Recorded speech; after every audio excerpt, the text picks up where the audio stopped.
When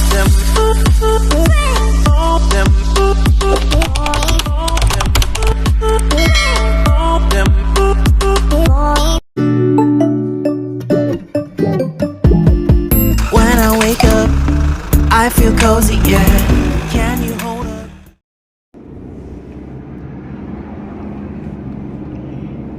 Hello mga kaibigan, magandang araw po. Kumusta na po kayong lahat? Ito po pala ulit si Bill Malandicho Vlog, ang inyong kaibigan, muling nagbabalik. At ito naman po, papasok ako. Sakay po ako ng taxi na nito, papasok sa trabaho. At duty naman po ako at mag-stay sa aking isang trabaho. So ayan po, travel tayo. Papasok naman tayo ngayon sa aking isang part-time. So ngayon, ito yung buhay ko dito. Magta-travel palagi to. Pag umaga papasok, yan ang buhay ko palagi. Basta may duty. Pero ngayon, papunta po ako sa aking isang part-time. At pagkatapos naman po dito sa part-time ko, babalik naman ako sa aking isang trabaho kung saan po ako mag-stay. Ayan, samahan niyo po ako guys na mag-travel hanggang sa makarating ako sa aking pupuntahan.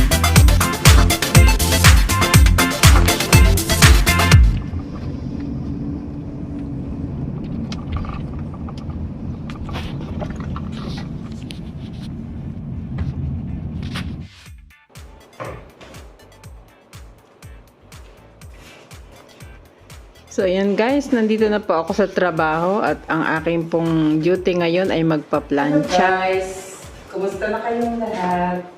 Ayan, dito po ako sa trabaho. Ito po yung trabaho ko na mamalansya ngayon. Kumusta na kayong lahat? Ayan. Ito yung aking ginagamit pang spray para yung pinaplansya ko hindi siya mahirap lansyahin. Yan.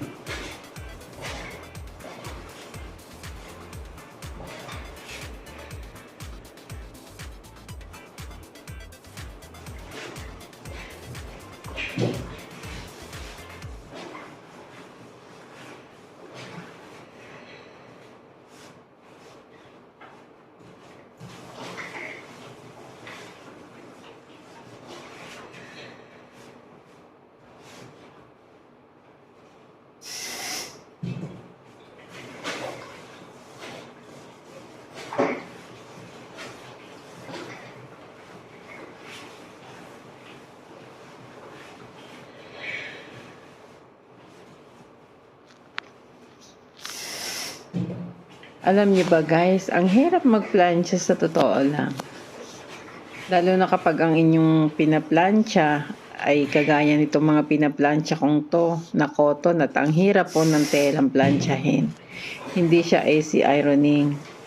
Kung easy ironing po, ang bilis magplansya sana. Pero ito hindi, kailangang i-sprayan mo siya talaga para mapabilis ang iyong pagplansya. So, ganito kahirap po ang mamlansya sa totoo lang. Bagay na hindi naman natin pwedeng ayawan kasi ito po ang pati ng trabaho ko ngayon. Tinawagan ako ng aking part-time na to at ang kailangan lang doon yung magpa-plansya ng kanilang mga gagamitin kasi aalis na po sila dito sa bahay na ito. Napakatagal na nila sa bahay na to. Kaya lang at kailangan na nilang umalis at mag-apartment pansamantala hanggang sa sila ay umuwi na.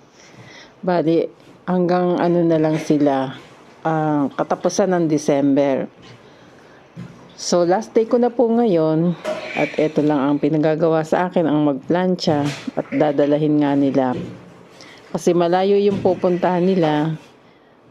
Malayo dito sa akin, masyado at talo po sa pamasahe kaya hindi ko siya papasukan.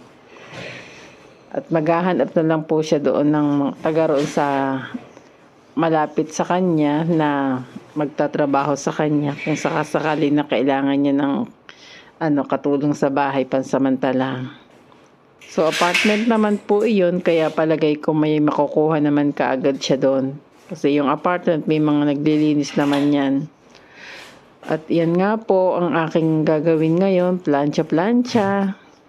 Guys, maraming salamat po sa inyo, kung sa inyong mga kaibigan ko sa YT, at sa mga panonood po ninyo ng aking video na inia-upload. Maraming salamat po sa inyong suporta. Sa Team Bakbakan, maraming salamat po kay Annalyn Els. Basta sa Team Bakbakan, mahirap na pong magbitaw pa ng mga pangalan at marami po kayo, hindi ko po kayo maiisa-isa. Maraming salamat po sa panonood ninyo ng aking video at sa mga kaibigan natin na mga bagong subscriber natin dyan. Maraming salamat po sa panonood nyo ng aking mga inia-upload na video. Pasensya na po kayo at talagang medyo mahirap po ang kalagayan ko. Sa pag-YT ko, hindi ako palagi makapokus kasi nga po, minsan yung kamay ko masakit, tapos yung mata ko hindi ako makatutok sa cellphone. Tapos pag nasa trabaho, pag balik mo naman ng bahay, pagod ka na. Ang hirap po kasi ng sitwasyon. Lalo na yung magbibiyahe ka palagi. Tapos yung trabaho natin kasi sa panahon ngayon medyo mahirap.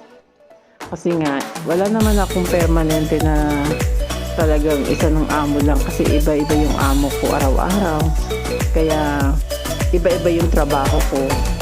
Kaya kung magtataka kayo sa akin bakit ako laging nagta-travel, kasi freelance nga po ako at mahirap po ang isang freelance dahil gigising ka ng maaga, magpe-prepare ka, tapos magta-travel, papunta ka doon sa trabaho. Hindi biro po yung ginagawa ng isang freelance na kagaya ko. Marami pong mga bagay-bagay na inaasikaso, lalo na sa pang-araw-araw natin mga pangailangan, at kailangan din po nating mag-ingat, lalo na umiidad tayo at hindi na kasing lakas noon ang katawan natin. Ganun po ang sitwasyon ng isang kagaya ko. Kaya kung kayo may mga plano na mag-freelance, ang maipapayo ko lang sa inyo po, siguraduhin ninyo na kayo ay mayroon talagang papasukan. Kasi ang hirap humanap ngayon ng trabaho.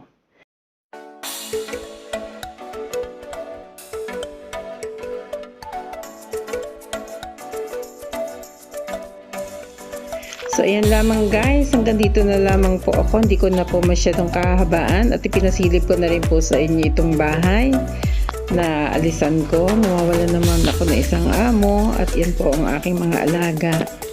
So, ayan po. Medyo malungkot pero wala pa tayong magagawa. At ito rin po yung aking. At ito po yung aalis kong amo. Ito po yung aming huling araw na pagkikita. Bye everyone and thank you for watching. Bye. Love you all.